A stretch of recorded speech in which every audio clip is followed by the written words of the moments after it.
నమస్కారం, సాక్ష్యం న్యూస్కి స్వాగతం. హెడ్లైన్ చూద్దాం. తెలంగాణలో 2 లక్షల పంట రుణమాఫీ, దీనిపై అధికారుల కసరత్తు. తాడేపల్లి జగన్ నివాసం దగ్గర ఆంక్షల తొలగింపు, 5 ఏళ్ల తర్వాత ఆ రోడ్లోకి అనుమతి. జనసేనకు టీడీపీ బంపర్ ఆఫర్, మరో కీలక పదవి ఇచ్చే ఛాన్స్. ఋతుపవనాలకు తోడు ద్రోణి, తెలంగాణలో 3 రోజుల పాటు వర్షాలు. బక్రీద్ పండుగను పురస్కరించుకుని ముస్లిం సోదరులు అనంతరం ముస్లిం సోదరులు ఒకరికొకరు శుభాకాంక్షలు తెలుపుకున్నారు.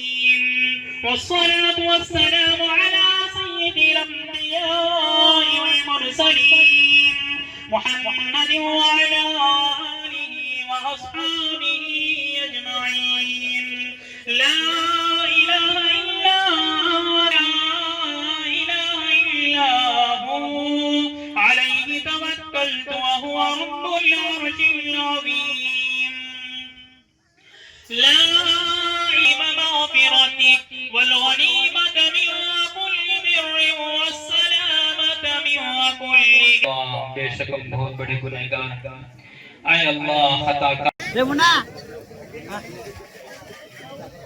आटा बात हुआ ये काम करते हैं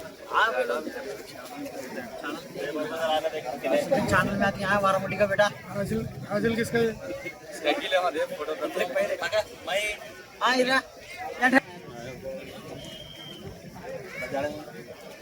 क्या नूर नाले दाटे पेपर इन कथा उठा 10 गांजे ना फोटो कोटा ना फोटो कोटा मत तुझा फोटो कोटा हां भाई तू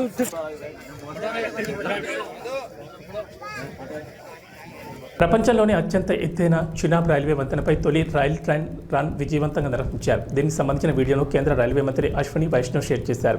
జమ్మూ కాశ్మీర్లోని ఈ వంతెన మీదుగా రాంబన్ నుంచి రియాసీకి రైలు సేవలు త్వరలోనే ప్రారంభం కానున్నట్లు ఇప్పటికే రైల్వే శాఖ ప్రకటించింది. 1315 మీటర్ల పొడవైన ఈ వంతెనను చినాబ్ నదిపై 359 మీటర్ల ఎత్తులో నిర్మించారు.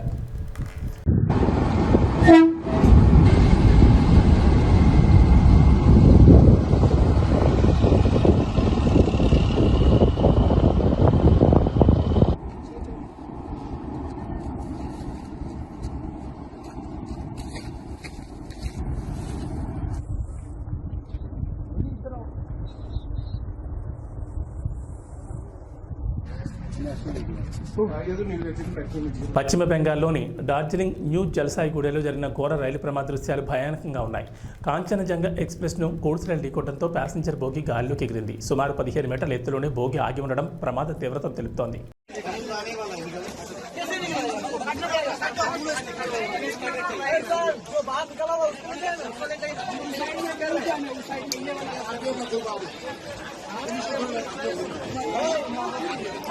తెలంగాణలో 2 లక్షల వరకు పంట రుణాలు మాఫీ చేస్తామని కాంగ్రెస్ ప్రభుత్వం ప్రకటించిన సంగతి తెలిసింది. ఆగస్టు 15 లోపు రుణాలు మాఫీ చేస్తామని సీఎం రేవంత్ రెడ్డి హామీ ఇచ్చారు. ఈ మేరకు నిధుల సమీకరణపై ప్రభుత్వం దృష్టి సారించింది. మరోవైపు మాఫీ అమలుకు విధి విధానాలపై కసరత్తు చేస్తోంది. అర్హులైన వారికే రుణమాఫీ వర్తింపజేసేందుకు అధికారులు వివిధ రకాల ప్రతిపాదనలు సిద్ధం చేస్తున్నారు. ఎంపీలు, ఎమ్మెల్యేలు, ఎమ్మెల్సీలు, ఇన్కమ్ ట్యాక్స్ చెల్లించేవారు, ఉద్యోగులను దేని నుంచి మినహాయించాలని నిర్ణయం తీసుకున్నట్లు తెలిసింది. పట్టాదారు పాస్బుక్లు, రేషన్ కార్డులను ప్రామాణికంగా తీసుకోవాలని అధికారులు ప్రభుత్వానికి సూచించినట్లు తెలిసింది. పంట రుణాల మాఫీపై ఈ వారంలో కేబినెట్ భేటీ నిర్వహించాలని ప్రభుత్వం యోచిస్తోంది. అందుకు సంబంధించిన పూర్తి సమాచారం ఇవ్వాలని ఆదేశించడంతో క్షేత్రస్థాయిలో వ్యవసాయ అధికారులు 2 లక్షల వరకు లోన్లు తీసుకున్న వారి జాబితాను బ్యాంకుల నుంచి తెప్పిస్తున్నారు.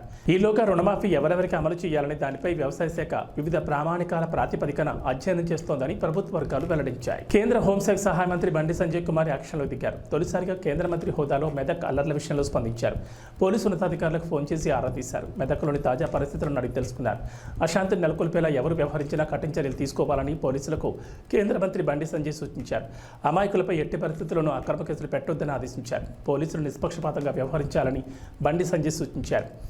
శనివారం రాత్రి మెదక్పట్నంలో 2 వర్గాల మధ్య ఘర్షణ తలెత్తిన నేపథ్యంలో ఉద్రిక్త పరిస్థితులు నెలకొన్నాయి. జంతువధ, గోవుల తరలింపు విషయంలో తలెత్తిన ఘర్షణలో 2 వర్గాలు దాడులు చేసుకున్నారు. ఈ ఘటనలో 2 వర్గాల వారికి గాయాలయ్యాయి. దీంతో మెదక్లో తీవ్ర ఉద్రిక్తత చోటు చేసుకుంది. యాదాద్రి భక్తులకు ఆలయ అధికారులు శుభవార్త వినిపించారు. మహిమాన్విత స్వయంభూ యాదగిరిగుట్ట లక్ష్మీనరసింహస్వామిని భక్తులు గిరి ప్రదక్షిణ చేసుకుని స్వామివారిని దర్శించుకోవడం ఏళ్లనాటి నుంచి సాంప్రదాయంగా వస్తోంది.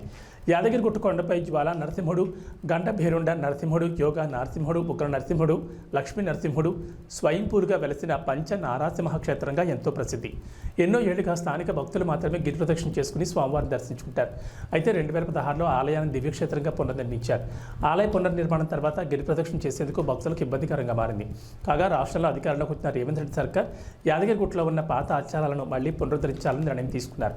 ఇందులో భాగంగానే కొండపై స్వామివారి సన్నిధిలో భక్తులకు బస చేసే అవకాశం, కొబ్బరికాయలు కొట్టి మొక్కులు చెల్లించుకోవడం, కొండపైకి ఆటోలను అనుమతించడం వంటి అంశాలను పునరుద్ధరించారు. ఈ క్రమంలోనే యాదాద్రి గిరి ప్రదర్శన కూడా అధికారులు భారీ ఎత్తున ఏర్పాట్లు చేస్తున్నారు. ఆంధ్రప్రదేశ్ మాజీ ముఖ్యమంత్రి వైఎస్ జగన్మోహన్ రెడ్డి తాడేపల్లి నివాసం దగ్గర రోడ్డు ఓపెన్ అయింది. జగన్ ముఖ్యమంత్రిగా ఉన్న సమయంలో తాడేపల్లి నివాసం వెనుక నుంచి వెళ్లకుండా పోలీసులు ఆంక్షలు విధించారు. అలాగే కృష్ణా పశ్చిమ డెల్టా కాలువ కట్ట రోడ్, ఇటుక కట్ట దిగువనున్న మార్గాలపై రాకపోకలు నిలిపివేశారు పోలీసులు. ఆయా మార్గాల్లో పోలీసులు బారికేడ్లు ఏర్పాటు చేశారు. దీంతో సీతానగరం నుంచి రేవేంద్రపాడుకు కాలువ కట్ట మార్గంలో వెళ్లేవారు అదనంగా 1.5 కిలోమీటర్లు వెళ్లాల్సి వచ్చేది. ఈ మార్గంలో ఆంక్షలతో జనాలు పడుతున్న ఇబ్బందులపై కొత్త ప్రభుత్వం స్పందించింది. తాజాగా మార్గాల్లో బారికేడ్లు తొలగించారు. రోడ్డుకు రెండు వైపులా పోలీస్ చెక్పోస్టు నుంచి ప్రజల రాకపోకలకు అనుమతించారు. ఆదివారం రాత్రి నుంచి ఆ రోడ్లోకి రాకపోకలు మొదలయ్యాయి. ఆంధ్రప్రదేశ్లో కొత్త ప్రభుత్వం కొలువుతీరింది. ఈ నెలలోనే అసెంబ్లీ సమావేశాలు నిర్వహించాలని చంద్రబాబు సర్కార్ భావిస్తోంది. ఈ మేరకు కొత్త అసెంబ్లీ స్పీకర్ ఎవరనే చర్చ జరుగుతోంది. టీడీపీ నుంచి పలువురు నేతలు రేసులో ఉన్నట్లు తెలుస్తోంది. అయితే స్పీకర్ పదవిపై చంద్రబాబు దాదాపుగా క్లారిటీ వచ్చినట్లు తెలుస్తోంది. ఆంధ్రప్రదేశ్ అసెంబ్లీ స్పీకర్గా టీడీపీ సీనియర్ ఎమ్మెల్యే బీసీ నాయకుడు చింతకాల అయ్యన్న పాత్రుని ఖరారు చేసినట్లు తెలుస్తోంది. ఈ మేరకు సోషల్ మీడియాలో చర్చ జరుగుతోంది. అంతేకాదు చీఫ్ విప్ పదవిపైన చంద్రబాబు కసరత్తు పూర్తి చేశారని, గుంటూరు జిల్లా పొన్నూరు ఎమ్మెల్యే ధూళిపాల నరేంద్ర కుమార్ పేరు దాదాపుగా ఖరారైనట్లు వార్తలు వినిపిస్తున్నాయి. ఆంధ్రప్రదేశ్లో కూటమి ప్రభుత్వం కొలువుతీరింది. చంద్రబాబు కేబినెట్లో 24 మంత్రి పదవుల్లో జనసేనకు 3 బెర్తలు, బీజేపీకి 1 బెర్తు దక్కింది. ఈ నెల 19 నుంచి అసెంబ్లీ సమావేశాలు నిర్వహించాలని భావిస్తున్నట్లు సమాచారం. అదే రోజు ఎమ్మెల్యేలంతా ప్రమాణ స్వీకారం చేయనున్నారు. కొత్త ఎమ్మెల్యేలతో ప్రమాణ స్వీకారం చేయించేందుకు ప్రోటెం స్పీకర్ని ఎన్నుకోవాల్సి ఉంటుంది. సభలో సీనియర్ ఎమ్మెల్యేకు ఈ బాధ్యతలు అప్పగించడం ఆనవాయితీ. ఆ తర్వాత స్పీకర్, డిప్యూటీ స్పీకర్లను ఎన్నుకోవాల్సి ఉంటుంది. అయితే స్పీకర్గా టీడీపీ సీనియర్ నేత నర్సీపట్నం ఎమ్మెల్యే అయ్యన్న పాత్రుడి పేరు దాదాపుగా ఖాయమైనట్లు తెలుస్తోంది. ఈ క్రమంలో జనసేన పార్టీకి డిప్యూటీ స్పీకర్ పోస్ట్ ఇస్తారని ఊహాగానాలు వినిపిస్తున్నాయి. దీంతో డిప్యూటీ స్పీకర్ పదవి జనసేన పార్టీలో ఎవరికి వస్తుందని చర్చ మొదలైంది. అయితే సామాజిక సమీకరణాలు దృష్టిలో పెట్టుకుని డిప్యూటీ స్పీకర్ పదవి కేటాయింపై నిర్ణయం తీసుకునే అవకాశం ఉందంటున్నారు. జనసేన పార్టీ మంత్రి పదవుల్లో మంత్రివర్గంలో 2 కాపులు, 1 కమ్మ సామాజిక వర్గానికి అవకాశం కల్పించారు. మరి డిప్యూటీ స్పీకర్గా జనసేన పార్టీలో ఎవరికి అవకాశం కల్పిస్తారన్నది ఆసక్తికరంగా మారింది. ప్రజల ఆకాంక్షలు నెరవేర్చే ప్రభుత్వం రాష్ట్రంలో ఏర్పడిందని అవనిగడ్డ నియోజకవర్గ యువ నాయకులు మండలి వెంకట్రామ్ అన్నారు. చల్లపల్లి మండల జనసేన పార్టీ కార్యాలయంలో విజయోత్సవ వేడుకలను ఆదివారం రాత్రి ఘనంగా జరిగాయి. ముఖ్య అతిథిగా విచ్చేసిన వెంకట్రామ్ కేక్ కట్ చేసి జనసేన పార్టీ శ్రేణులకు తినిపించారు.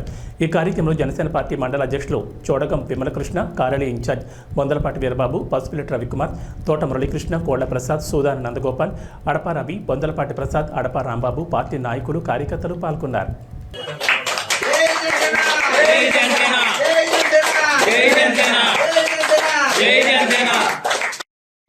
చల్లపల్లి జనసేన పార్టీ కార్యాలయంలో మన కూటమి అభ్యర్థులందరూ విజయం సాధించడం వల్ల ఈరోజు జనసేన పార్టీ ఆధ్వర్యంలో మన చల్లపల్లి మండలంలో జన సైనికులకి, వీర మహిళలకి అందరికీ కూడా ఇక్కడ విజయోత్సవం సభ చేసుకున్నాం. అలాగే ఈ కార్యక్రమానికి రాజాబాబు గారు వచ్చి కేక్ కట్ చేయడం జరిగింది. ఈ కార్యక్రమాన్ని ఇంత విజయవంతంగా చేసినందుకు వచ్చిన పెద్దలకు అందరికీ కూడా ధన్యవాదాలు.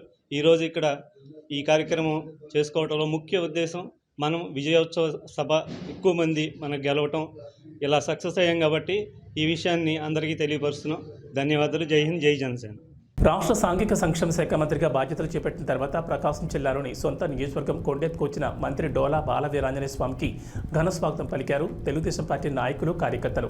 అనంతరం టంగుటూరు మండలం వల్లూరమ్మ తల్లి దేవస్థానంలో ప్రత్యేక పూజలు నిర్వహించారు. ఈ సందర్భంగా మంత్రి మాట్లాడుతూ తమ ముందు అనేక సవాళ్లున్నాయని, రాష్ట్రంలోని అప్పులపై త్వరలోని శ్వేతపత్రం విడుదల చేస్తామన్నారు. రేపు జరగబోయే అసెంబ్లీ సమావేశాల్లో పలు కీలక బిల్లులను ప్రవేశపెట్టనున్నట్లు, వైసీపీ నాయకులు వాలంటీర్లను బలవంతంగా రాజీనామాలు చేయించారని, వారు తమతో ఆవేదన వ్యక్తం చేశారని చెప్పారు. ప్రస్తుతం ఉన్న వాలంటీర్లను కొనసాగిస్తామని, తెలుగుదేశం పార్టీ చెప్పినట్లుగా పెన్షన్ విధానాన్ని 1వ తేదీ నుంచి అమలు చేస్తామన్నారు మంత్రి స్వామి. చెప్తున్నా, చెప్పిన దాని ప్రకారం ల్యాండ్ టైటిల్ యాక్ట్ మీద సంతకం, నిరుద్యోగులకి ఉద్యోగాలు కల్పించే ఫైల్ మీద సంతకం, ఏదైతే చెప్పినట్టు సామాజిక భద్రత పెన్షన్లు మేము 3 నెలల ముందు నుంచి ఇస్తామని చెప్పామో అప్పటి నుంచి రేపు నెలలో 7,000 రూపాయలు పంపిణీ చేసేటువంటి దాని మీద సంతకాలు పెట్టడం జరిగింది. మా ప్రభుత్వం విడతల వారి ప్రభుత్వం కాదు, చేతల ప్రభుత్వం, ప్రజా సంక్షేమాన్ని, అభివృద్ధిని కోరుకునే ప్రభుత్వాన్ని సిద్ధశుద్ధి చూపించాం. శాంతి భద్రతలో అదుపు తప్పుతున్న ఈ రాష్ట్రంలో వచ్చినటువంటి 5 రోజుల్లోనే శాంతి భద్రతలు కంట్రోల్ చేయగలిగామంటే ఇది మా నాయకుడి సత్తా నేను చేస్తా ఉన్నాను. ఈ రోజున చాలా సవాళ్ళు ఉన్నాయి. రాష్ట్రం అప్పుల్లో ఉంది. వీటన్నిటి మీద శ్వేతపత్రాలు త్వరలో విడుదల చేయబోతున్నాం. అంతేకాకుండా రేపు అసెంబ్లీలో పలు కీలక బిల్లులు ఈ రాష్ట్రంలో ప్రవేశపెట్టబడుతున్న విషయాన్ని కూడా మేము తెలియజేస్తున్నాం. మన జిల్లా విషయంకి వస్తే ఎన్నికల ప్రచారం మేము చెప్పినట్టుగా వెలుగొండ ప్రాజెక్టు పూర్తి చేసేదానికి కంకణం పట్టున్నాం. ఏదైతే జల ప్రాజెక్టు నీటి ప్రాజెక్టు నిర్లక్ష్యం గురయ్యాయో వాటన్నిటి పూర్తి చేస్తామని తెలియజేస్తున్నాం. సంగమేశ్వరం కావచ్చు, గుళ్ళకమ్మ కావచ్చు, మిగిలిన పథకాలను కూడా మేము నాంది పూర్తి చేస్తామని తెలియజేసుకుంటూ ఈరోజు జిల్లాలో ఇసుక దోపిడీ వీటన్నిటి కూడా అడ్డుకట్ట వేసే పరిస్థితులు ఉన్నాయని చెప్పేసి మైనింగ్ ఎవరైతే మైనింగ్ చేస్తున్నారో వాళ్ళందరికీ మంచి రోజులు వచ్చాయి. ఈరోజు మైనింగ్ మీద దాడులు, వాళ్ళ మీద ఇబ్బందులు, రాయల్టీ అరాచక జే ట్యాక్సులు వీటన్నిటికీ విముక్తి కలిగింది. జిల్లా ఆదాయాన్ని పెంచే విధంగా ఉన్నాం. అదేవిధంగా ఏదైతే స్కూళ్ళల్లో పాఠశాలల్లో వాళ్ళు చేసినటువంటి విలీనాన్ని మేము తిరిగి రద్దు చేసి ఎస్సీ ఎస్టీ కాలనీలో పాఠశాలలు తెరిపిస్తాం తెలియజేసుకుంటూ మీకు మాట, సింగరాయకొండలోని సోమరాజపల్లి ఎస్టీ కాలనీలో మూత వేసిన పాఠశాలలో నిన్ననే తెరిపించారని చెప్పేసి ఎన్నికల ప్రచారంలో చెప్పారు. మా విద్యాశాఖ మంత్రి మా లోకేష్ బాబు గారు కూడా చొరవ చూపించారని చెప్పి నేను తెలియజేసుకుంటున్నాను. ఇందులో పూర్తి చేయడంలో ఆ సైట్ని పూర్తి చేయడంలో మా సత్య గారి మిగతా దాతలు కూడా చొరవ తీసుకుని మేము తెలియజేస్తున్నాం. విద్యను మేము పేదలకు అందించే వాళ్ళం కానీ వాళ్ళలాగా దూరం చేసే వ్యక్తులం కాదు. ఇంకోటి నాకున్నటువంటి శాఖ సాంఘిక సంక్షేమం, అదేవిధంగా సచివాలయాలు, వృద్ధులు, వికలాంగుల సేవ చేసే అదృష్టాన్ని వారందరికీ మంచిగా చూసేదానికి మాకు ఈ అవకాశాన్ని భగవంతుడు కల్పించాడని చెప్పి నేను తెలియజేసుకుంటూ ఏదైతే మా నాయకుడు నా మీద నమ్మకంగా పెట్టినటువంటి ఈ బాధ్యతల్ని నిర్వర్తిస్తారని అమ్మవారికి భగవంతుని కోరుకుంటూ తప్పనిసరిగా విశాఖ రిషికొండపై వైఎస్ఆర్సీపీ ప్రభుత్వం అడ్డగోలుగా అక్రమ కట్టాలను కట్టిందని ఎమ్మెల్యే గంటా శ్రీనివాసరావు విమర్శించారు. కూటమి శ్రేణులతో కలిసి నిర్మాణాలను పరిశీలించిన ఆయన ఎన్జీటీ ఆదేశాలను సైతం పక్కన పెట్టారని మండిపడ్డారు. ప్రజాధనంతో జగన్ కట్టిన భవనాలు ఎందుకు ఉపయోగపడతాయో కూడా తెలియడం లేదన్నారు. వైఎస్ఆర్సీపీ నేతల అక్రమాలతో పాటు భూదోపిడీపై విచారణ చేయాల్సిన అవసరం ఉందన్నారు. త్వరలోనే కూటమి ప్రభుత్వం తగు నిర్ణయం తీసుకుంటుందని స్పష్టం చేశారు. విశాఖ రిషికొండపై జగన్ అక్రమ కట్టడాలు నిర్మించారు. గత వైఎస్ఆర్సీపీ ప్రభుత్వం కట్టిన భవనాలు ఎందుకు ఉపయోగపడతాయో తెలియడం లేదు.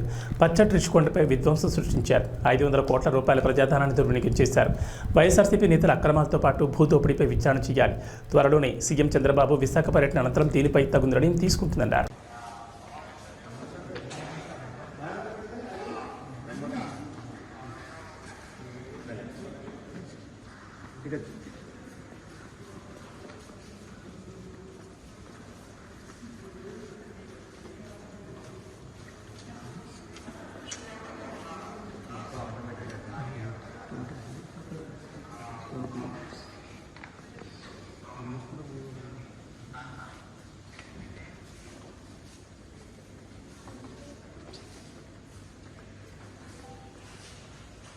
వైఎస్ఆర్ కడప జిల్లా బద్వేల్ నియోజకవర్గంలోని కూటమి అభ్యర్థి బొజ్జా రోషన్ విజయానికి ఏమాత్రం కృషి చేయకుండా వైసీపీ అభ్యర్థి విజయానికి సహకరించారని, వారిని తెలుగుదేశం పార్టీ నుంచి బహిష్కరించాలని కాశీనాయన, కలసపాడు, పోరుమామిడి మండలానికి సంబంధించిన తెలుగుదేశం పార్టీ నాయకులు అన్నారు. కడప జిల్లా పోరుమామిడి పట్టణంలో తెలుగుదేశం పార్టీ నాయకులు, కార్యకర్తలు సమావేశం నిర్వహించారు. ఈ సందర్భంగా బద్వేల్ తెలుగుదేశం పార్టీ మాజీ market yard chairman Rantu Cherukuru Chennarayudu, Telugu Desam party నాయకులు రంగసముద్రం, పంచాయతీ ఎంపీటీసీ కలవకూరు రమణ, కలసపాడు మాజీ మండల అధ్యక్షులు భూపాల్ రెడ్డి, పోరుమామిడి మాజీ ఎంపీటీసీ ఇమా హుస్సేన్, బాలాజీ, కాశీనారాయణ మండలం టీడీపీ నాయకులు రమణారెడ్డి, వెంకటరెడ్డి, విజయ్ కుమార్ రెడ్డి, దుగ్గిరెడ్డి, ఎస్సీసీఎల్ అధ్యక్షులు మద్దూరి ఏసయ్య తదితర నాయకులు మీడియాతో మాట్లాడారు. కాశీనారాయణ మండలానికి చెందిన కర్నాటి వెంకటరెడ్డి, కలసపాడు మండలానికి చెందిన ప్రహ్లాద్ రెడ్డి, పోరుమామిడి మండలానికి చెందిన చెరుకూరు రవికుమార్లు తెలుగుదేశం పార్టీలో ఉండి వారు ఏనాడు కూడా ఎన్డీఏ కూటమి అభ్యర్థి బొజ్జా రోషన్ గెలుపు కోసం ప్రచారం చేయలేదని ఆరోపించారు. కనీసం ఎన్నికల సమయంలో కూడా సహకరించలేదని, వైసీపీకి తమ పూర్తి సహకారాలు అందించారని వారు ఆరోపించారు. వారు చేసిన భాగోతాలు నియోజకవర్గంలో ప్రజలందరికీ తెలుసన్నారు. తాము టీడీపీ నాయకులు అంటూనే టీడీపీ ప్రతిష్ట దెబ్బతినేలా స్థానిక పార్టీ నాయకుల పట్ల అసత్య ఆరోపణలు చేస్తూ కూటమి అభ్యర్థి విజయ అవకాశాలు దెబ్బతినేలా వ్యతిరేకంగా పనిచేసిన వారికి టీడీపీతో ఎలా సంబంధం ఉంటుందని వారు ప్రశ్నించారు. అటువంటి వారిని టీడీపీ నుండి బహిష్కరించాలన్నారు. బద్వేల్ మాజీ ఎమ్మెల్యే విజయమ్మ, టీడీపీ నాయకులు సతీష్ కుమార్లపై అసత్య ప్రచారాలు చేస్తున్నారని, ఇకపై ఇలాంటి అసత్య ప్రచారాలు చేస్తే సహించేది లేదని పార్టీ అధిష్టానం దృష్టికి తీసుకెళ్తామని వారు హెచ్చరించారు. తెలుగుదేశం పార్టీకి వెన్నుపోటు పొడిచి మంత్రులను కలవడం సరైంది కాదన్నారు. పంచాయతీ 1వ వార్డుకి ఎంపీటీసీగా ఉన్నాను. సో ముందుగా ఈ కార్యక్రమం చేసినటువంటి తెలుగుదేశం పార్టీ నాయకులకు, కార్యకర్తలకు, అదేవిధంగా పత్రికా మిత్రులకు కూడా ముందుగా శుభోదయం తెలియజేస్తా ఉన్నా. ఈరోజు ఇక్కడ సమావేశం ఏర్పాటు చేయడానికి ముఖ్య ఉద్దేశం ఈరోజు తెలుగుదేశం పార్టీ నాయకులము కార్యకర్తలము అని చెప్పుకుంటూ తెలుగుదేశం పార్టీ ముసుగులో వైఎస్ఆర్ కాంగ్రెస్ పార్టీకి సపోర్ట్ చేసి వైఎస్ఆర్ కాంగ్రెస్ పార్టీ తరఫున డబ్బులు పంచినటువంటి వ్యక్తుల గురించి మీ దృష్టికి తీసుకురావాలి, అదేవిధంగా సమాజం దృష్టికి తీసుకురావాలి, అదేవిధంగా నాయకత్వం దృష్టికి తీసుకోవాలనే ఉద్దేశంతో సమావేశం ఏర్పాటు చేయడం. అన్ని దానాల్లోకెల్లా విద్యాదానం గొప్పదని, నిరుపేద విద్యార్థులకు మరింత విద్య అభ్యసించేందుకు పేదరికం అడ్డు కాకూడదని కృష్ణ బలిజ సేవా సంస్థ ఆధ్వర్యంలో తణుకులో నిరుపేద కుటుంబం ఇబ్బంది పడుతోందని మిత్రుడి ద్వారా సమాచారం అందుకుని స్వయంగా తణుకు వెళ్లి Tanuku TDP MLA Arimal Radhakrishna camp కార్యాలయంలో గంటా త్రిమూర్తుల సౌజన్యంతో ఎండమాని గౌరీ కుమార్లు 7వ తరగతి 2వ తరగతి చదువుతున్న చంద్రమౌళి సాయి మదన్ అమరేశ్వర్కు 30,000 రూపాయల ఆర్థిక సహాయం ఎమ్మెల్యే ఆరిమల్ రాధాకృష్ణ చేతుల మీదుగా సేవా కార్యక్రమాలు నిర్వహించారు. ఈ సందర్భంగా తణుకు ఎమ్మెల్యే దాతా గంటా త్రిమూర్తులను అభినందించారు. ఈ సందర్భంగా గంటా త్రిమూర్తులు మాట్లాడుతూ 2004 విద్యా సంవత్సరం ప్రారంభమైందని, చదువుకి పేదరికం అడ్డు రాకూడదని, ప్రతి విద్యార్థి చక్కగా చదువుకోవాలని, చదువుకునే విద్యార్థులకు మంచి భవిష్యత్తు ఉందని ఈ కార్యక్రమం నిర్వహించడం చాలా ఆనందంగా ఉందన్నారు. ఈ కార్యక్రమంలో యలమంచిలి శ్రీనివాసరావు, విన్నకోట వినయ్, నేదునూరు గంగాధర్ తిలక్, మత్తుల సాయిరాం, కాప అమర్బాబు, కొలగాన్ దుర్గాప్రసాద్, కొలగాన్ రాంబాబు తదితరులు పాల్గొన్నారు.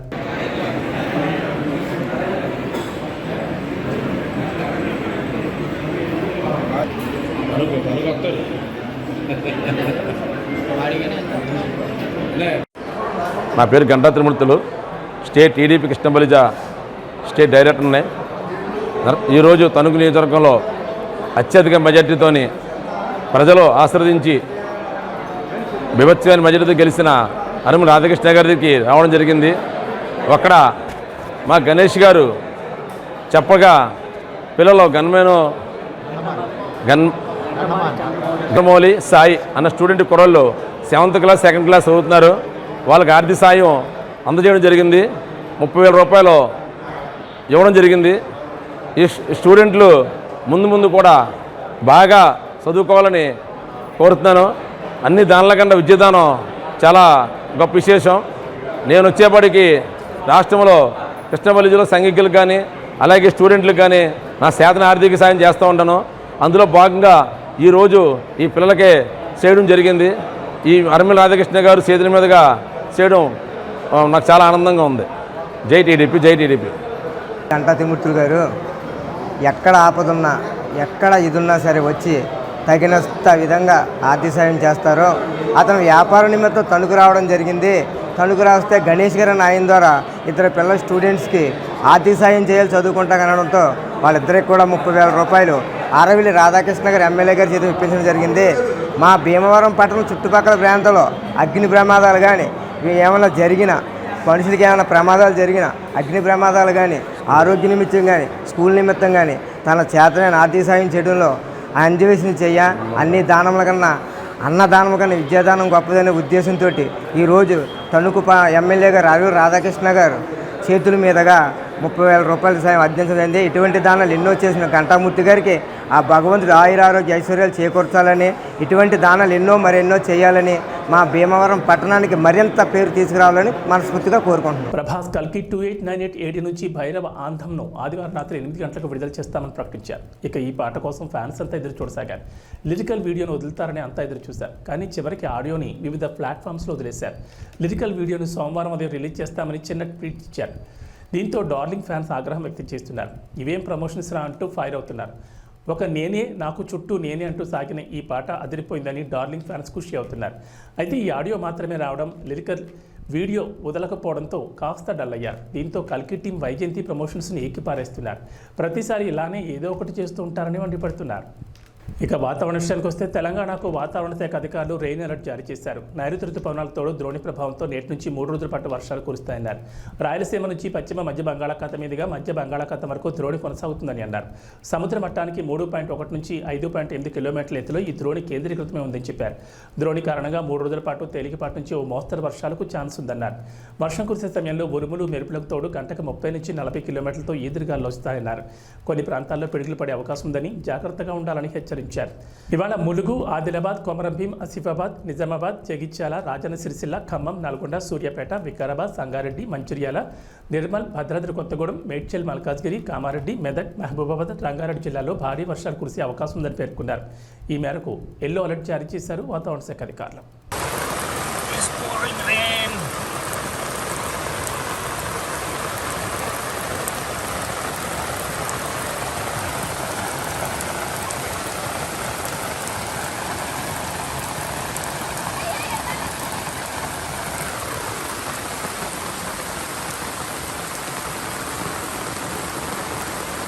ఏబీ బులెటిన్ విశేషాలు. నమస్కారం.